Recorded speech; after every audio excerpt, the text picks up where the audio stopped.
everyone. Welcome to my YouTube channel. Please make sure you like and share. And by the way, I just had a TEDx that came out and it's all coercive control. And in the TEDx, I talk about like children growing up in these family systems. It's like a cult, right? And understanding that the indoctrination often at times is occurring day one.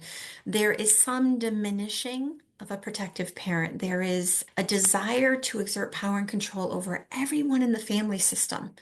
That's why we know that some children become more of the favorite child, right? We call that the golden child.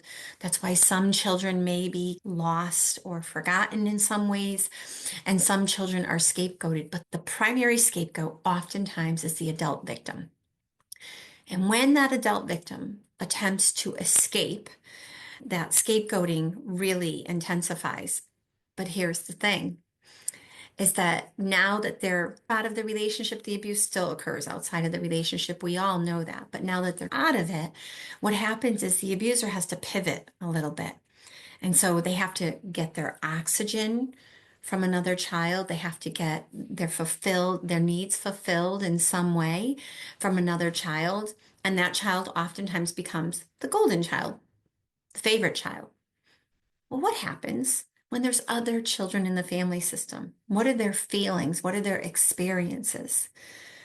And I can tell you, it's just absolutely heartbreaking. I actually was on a call today with a protective parent who was saying that her son says he feels like he's like alone, like he's forgotten, like he doesn't matter when the other child's home.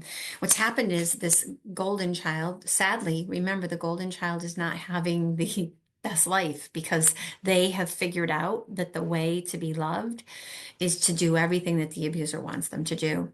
So they go to bat for the abuser. The abuser maybe is sick and they're the caretaker, or the abuser is sad and they like come to their rescue. These abusers take on victim status, and then the child actually, in that moment, the golden child is going to be their rescuer. And in this case, the golden child is actually really trying to coerce the child who feels lost and discarded, is trying to make that child like level up, to stop maybe creating boundaries with the abuser, to stop maybe being maybe more aligned with mom because mom is safe, right? And so this golden child is going to work for the abuser to actually support the abuser more in the fracturing of attachment to this lost child, this child who feels very much like a second class citizen, we'll say, in that family system.